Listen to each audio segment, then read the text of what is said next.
एक दूसरे नाल कोई कमोडेट भी करने एक दूसरे जी आज ना मौका नहीं लगा ते बिल्कुल ऐसा ही है ये मौका आसफ भाई नहीं संग दे सके ते दूसरा मैं इस अज ने यानी कि इस जो ये मीटिंग हुई है इसने विच मैं दो त्रै बंदियां ना अगर मैं ना ना ना तो फिर भी ज्यादती होसी नंबर 1 इरशाद भाई पापा इरशाद होई गया जी असद करीमी साहब साढ़े 6 दोस्त ने आई रहे नो वो आई जासन पापा इरशाद अगर तुसा सुनने हो पे ता पापा इरशाद ससो के रील सुन सो मुझे तक सो तुसा बहुत मिस करसो ठीक है ते असल से बहुत मिस कीता था आदम साहब तुसा ने बहुत शुक्रिया कि तुसा बड़ा मैं अच्छा जेड़ा मैसेज सो सारे की फॉरवर्ड कीता ना कॉपी पेस्ट करीदा मैं उन्हें की बताया ठीक है अपना फर्ज पूरा कीता है लेकिन पता हो ही नहीं सकना ते मैं दूसरा साढ़ा तो चूंकि अपना इलाका ते जेड़े बंदे मेरे पर डडियाल तो आए नकियाल तो उन्हें की मैं दस्सियो ना कि जेड़ा साढ़ा इलाका ने बंडली ये यानी कि खोरेटा ने जो बेहतरीन खूबसूरत इलाका है जी ठीक है इतना अगर ज्यादा ऊपर चढ़ो तो सही और पता चल सके खोरेटा क्या चीज़ है बना जाता और बहुत इस शुक्रिया मैं मैं एक चीज ऐड करना चाहता हूं कि जेड़ा यूनान हादसा पेश आया सी मोस्टली बंदे सारे वाकिफ हो मोस्टली बंदे वो सारे साढ़े मल्लेदार ग्रांदार और बसनीदार ने जेड़ा आगे पीछे तकने पे सारे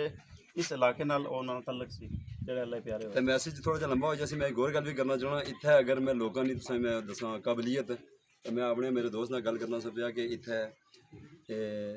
पॉलिटिशियन ने विच भी पॉलिटिक्स ने विच इत्थे ने लोग नामी ग्रामी रहे बड़े बड़े शख्सियत उस तो बाद इल्मी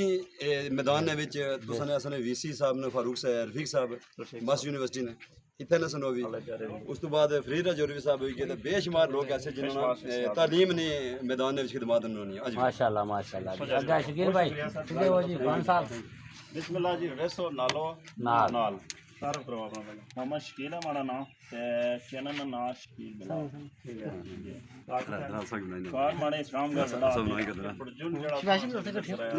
जुन रहने हुए जमीन ना सारे अबाई गांव हुए सी असा दूसरा के जुन तो बेदक बंदे तक जी जी दिल भाई बहुत शुक्रिया सा टाइम दिता और इस्लाम कर तो तुसा इस मौसम विच आज दे दिन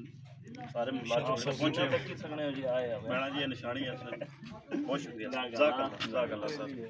बिस्मिल्लाह जी इन्होंने जी स्पेशल शुक्रिया आ और बिग रिस्पैक्ट टिकटॉक ने दुनिया में साढ़े बिग रिस्पैक्ट कि इन्होंने इशू है लत्ता ना ठीक है और उत्सों आपको ही दसो खैर स्टार्ट कर ये तशरीफ आंदा ना क्या सुनो कर जो तशरीफ आंदा है चकसवारी चैनल ना ठीक है इस गाने जी यूट्यूबर की ते लत्ता ना क्या इशू है ला शॉर्ट कर लत्ता ना वो हादसा जड़ा वो एक्सीडेंट है आसी कारण ते विच 2 महीने सऊदी अरेबिया से जी ठीक है मैडम जी तुसा जेड़े इस इतनी अपनी सेहत नी हेल्थ कंडीशन के बावजूद हमारे को पहुंचे हो बड़ी रिस्पेक्ट बड़ी रिस्पेक्ट बहुत शुक्रिया जज़ाकल्लाह मलिक साहब इन्हें डैमे ने कोई एरिया छोड़िया नहीं जी जेड़ा ना दसिया हुआ है ना क्या सुना मलिक अरशद कश्मीरी गुणा कश्मीरी नाल यूट्यूब अच्छा मलिक अरशद कश्मीरी यूट्यूब चैनल वैसे ना ना मलिक अरशद है इस्लाम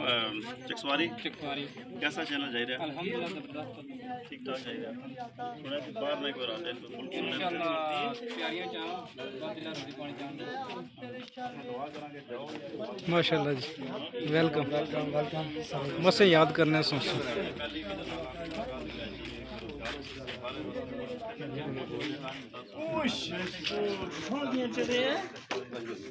ये मुशर्रफ साहब तुसां वीडियो बन रही है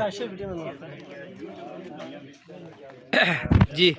आदिल साहब ने दावत पर आए हो तो क्या आखना चाहने 1 मिनट ही दसो सर आदिल साहब मेरे बहुत अच्छे दोस्त हैं आदिल साहब ने भाई